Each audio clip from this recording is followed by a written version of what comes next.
Hello and welcome to Georgia Sight's online beginner's needle tatting class. Today we're going to learn how to do the double stitch, a ring, a chain with a picot. Now, as far as getting into terms and stuff on tatting, if you revert back to the shuttle tatting class, it has a video on there that tells you about terms and reading patterns. Now, in needle tatting, the terms that you're going to run into in patterns is going to be written for shuttle. Very few patterns are written for needle. So you have to learn how to adapt and convert for needle. Okay? Needle tatting has not been around as long as shuttle tatting. However, it has been around a long time. So, with that in mind, for this class you're going to need a size 5 tatting needle. Okay? You're going to need your thread, which is size 10, and I would start with a size 10 crochet cotton. Reason for that, you're going to make mistakes. You are going to waste thread, and the crochet cotton, you get a lot of bang for your buck. This is Aunt Lydia's, okay, and it's the crochet cotton number 10. It is gas singed and mercerized, just like regular tatting thread. The difference is this is a 3-ply. Tatting thread is a 6-ply. A 6-ply coordinate. So remember that. It prevents you from having to starch so much and having to block your tatting. If you use actual tatting thread when you're done, it's stiff already. Now, unless you want it molded into a shape, you don't need to do anything to it. Okay? But with the crochet cotton, you're going to have to stiffen it yourself because it's not as stout of a thread. It's only 3 plies. Okay? So, with that thought in mind, let's learn how to thread our needle. Alright, first and foremost, here is the eye of the needle. What we want to do is take our gum floss threader, you see it? And we're going to fold it like this up close, and we're going to run that floss threader through the eye. Okay? Once you get it through the eye, don't let it go all the way through, drop your tatting thread down through that loop, just like that. Then pull. Now this is a tug. This is where the floss threaders come in handy. If you were using the Handy Hands needle threader to put this thread in, guess what you've got? A broken threader. Whereas the floss threaders did it. It was a little bit of a tug, but we got it through. So, and it didn't break. See, it did not break the floss threader. So they're durable. So grab you some floss threaders to thread your needles. Now, the next thing, after you get the needle threaded, let me pull some thread off the ball and get the ball out of the way. Alright? First thing we want to learn how to do is to make a ring. A standard ring that needle tatters will use. We're going to make us a tail here on the end. 12 to 18 inches is a good measurement if you're doing a doily or something. But for class purposes, 6 to 8 inches is perfect. Okay? So, we've got our needle threaded. Next thing we do, take the needle in our hand. Now, if you're a lefty, take the needle in your hand. Okay? You see? It's the same thing. So if you're a lefty, what I am doing with this hand, my right hand, you're going to do with this hand. If whatever I'm doing here, you're doing here, you're going to get the concept. What I'm doing here, you're going to do here. You're going to do opposite with your hands what I'm doing, but you're going to do the same technique. Okay? So, I'm not a lefty. I cannot tap worth a flip with my left hand. I have tried. Trust me. I wanted to get some videos out there for left-handed people, and it's difficult if you're not left-handed. So, on that note, the next thing we're going to do, you see how I'm holding this needle? You see that? Okay, I'm going to take the thread that is going to my ball, and I'm going to lay it right there and create a loop. You see my loop? Now you want that loop, let me get that tail to the back side. You want that loop pretty good size. Okay? give yourself some room. Grab your tatting needle like so. Thread next to the needle. Okay, just like that. See? Now, you're doing it with the thumb and your middle finger. This finger here is going to hold everything in place. See how it is? Let me show you. You see the loop. You see it coming through the tail. You want that tail facing to the back so it's not in your way. When you grab this thread, here's how you do it. You see my fingers going through the loop. Grab that thread there with the middle finger and put our thumb on it. Okay? Now you can choke up on that needle or you can pull it down. It's your choice. It's whatever you want to do. Now, this finger is going to lay right here. See that? And the first half and the second half of the double stitch is what we're going to do. The double stitch is the only stitch that is done in tatting. It's how you manipulate that double stitch to achieve what you want to do. Alright, so to do the first half of that double stitch, we've got our thread, we've got our needle, we're ready. Thread going to the ball is in our left hand. Lefties, it'll be in your right hand. Okay, the needle and stuff will be in your left hand. The thread going to the ball will be in the right hand. Everything is reversed for left-handed tatters. Alright, let's get on. The first half, ready? We have a finger. That finger's going to go under that thread, loop it around like that. Let's do that again. Finger, under thread, around, and loop it on the finger. Got that? Now you take this tatting needle and you're going to come right up under that thread, pull that finger out, and slide that stitch on. That is the first half of the double stitch. Second half, double stitch. Finger, see our finger? We go over the thread and under like that. Okay, let's do that again. Over the thread like that. Once we get the thread in this position, bend our finger over, just like we're telling somebody, come here. Okay, and then run that needle from the center knuckle up to the nail to catch our thread. Pull the finger out, pull the stitch down.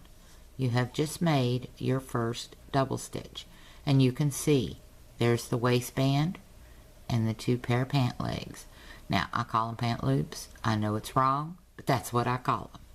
I just do it just to aggravate people. So, now what we're going to do is 3 picots separated by 3 double stitches. Okay? And I'm going to show you where this picot gauge comes in handy and other ways to size your picots. Alright? So let's get 2 more double stitches on here. Watch what I'm doing. If I'm moving too fast, say so, and you can slow the video down. Okay? Down there in the bottom right, there's a little wheel looking thing on the video. If you click on that, you can slow the video down so you can see in slow motion what I'm doing. Alright, now we have 3 double stitches. Now we need a picot. Now when I'm needle tatting, you see this indentation on my finger? I don't know if you can see it or not, but I have an indentation. That's where it's holding my thread. Okay? And over time, you have nerve endings in the pads of your fingers. After you've been tatting about a year, you're going to know exactly where to put your finger, and you're going to know exactly how big you want your picots, because these nerve endings learn. You teach them and you train them for what you want, and you can do it by feel. Alright, so here we go. We have a picot gauge. Now I'm going to show you this. I'm not going to make an actual picot using this, because for new tatters, honestly, This is just way too much stuff to keep up with. You're wanting to get on with it and tat. So, but I have to show you how to use the picot gauge using a needle. Alright, so we have everything right here with our thumb and middle finger. Now we want to add that picot gauge in there. Say we want that size picot. Well, now we're having to hold the picot gauge, the thread, the needle. And what you want to do is lay that thread across that. You see? Can you see that? And when you lay it across, here's how you do it. You're going to put your first double stitch. Wait a minute, let me get the right motion here. First half of the double stitch. Keep that thread on top of that picot gauge. See, it's very, very difficult to use a picot gauge in needle tatting. Then you're going to put the second half. Alright? And that's how you use a picot gauge. This little thread in between the two double stitches is your picot. You just slide them down and you've got your picot. Now, there's another way you can do this that's easier and you don't have to mess with this. There are tatters that take a Sharpie pen. They take their picot gauge and they lay it where they want it, and they'll mark on each side of that picot gauge on their finger. Okay? Then go across it with nail polish, clear nail polish. Okay? Once you do that, the dots are on your finger. Okay? And then all you do is measure your picot between the dots. The way I do it is I have trained my hand and I know how big I want my picot. And 9 times out of 10, she'll come up the same size. Okay? And remember, your picots will give. If you're off just by a hair, you can pull them back out. Alright? So that's the ways that I know of to do a picot. Okay? And I have heard of tatters that had those henna tattoos put on their fingers, and they last like 6 or 8 weeks. So I don't know how much they cost, but I just used eyeball and do it. So let's get our picot in. Now we want 2 more double stitches because the first double stitch is on the left side of that picot. If you're right-handed, it'll be on the right side if you're left-handed. Okay, so there we go. We've got our first picot. The next one, we'll put in our second picot. Okay, put in 3 double stitches.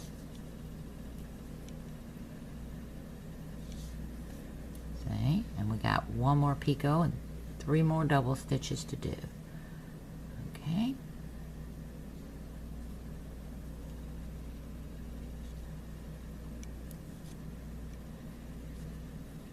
There we go. We have 3 picots separated by 3 double stitches, or 3 double stitches separated by 3 picot. The terms are the same. It's the way you achieve it. Okay, go back into the shuttle tatting class videos and look up how to read patterns. It will tell you. Alright, so let's get on with it. Here we go. We have our stitches, we have our loop, we have our tail. Now that tail has worked its way to the front, which it will. You can roll, hold your stitches, roll your needle back and forth in there. It's fine. It's not going to do nothing. But you want that tail to stay in the back, alright? You don't want it towards the front because it'll get caught up. Alright? Now, we're going to pull them stitches off. To do that, this is our ball thread. Want that out of the way. You see this loop? See that little finger? Put that little finger in that loop and keep it closed. Slide those stitches off. Okay? Now when you've pulled and you're starting to pull back here on your finger, go ahead and grab the tail thread. You may have to hunt for it, but pull that tail thread out. Once you pull the tail thread out, you see the loop on the pinky? Run the needle up through it. Okay?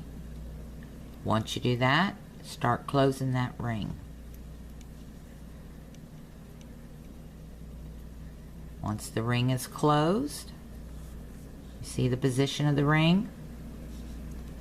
We're going to loop that thread around that pinky, and we're going to tie off. This is also called tying a knot. What you do is you come from, let me show you that again. You're going to come across the thread to the back side, run it up through, okay? And what I do to save a step is I go ahead and reverse my work before I bring that knot down. What that means is I turn my piece over so that everything's laying right, and that knot slides down there like so. And you can't really tell it. If you leave it this way, it'll leave a little humpty here, okay? So that's a little trick that I just learned on my own. Plus, if you do it this way, you've saved a step because it puts your working thread, which is the ball thread, in the right position for your next element, the chain. So here we go. Now the chain is just going to be 6 double stitches. Alright, so we're going to put 1, 2, 3, 4, 5, and 6. There you have it. We've got our 6 double stitches. Now the chain, you just pull it through. You don't have to go through your loop. Okay? So pull the thread through. Now you see it's like it's straight. You want to pull it tight to pop that chain. And there you have it. Now, same deal. You're going to tie your knot, okay, over, across, and under. Get ready. We're going to rotate our work, flip our work, or reverse our work. That's the term. You'll hear all that, okay? And pull it down. And your working thread that's going to the ball is in position for your needle to lay next to it to start the next ring. Okay? So, there you go. You've learned the double stitch, a ring, and a chain. This ring here is called a self-closing mock ring. It is the standard ring that needle tatters use. In the next video, I am going to show you how to do a true ring off the ball, okay? And then after that, I'm going to show you how to do a true ring and a chain so you can continue on. Okay?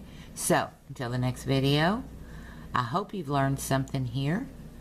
Thank you so much for watching. Have a wonderful day and happy tatting.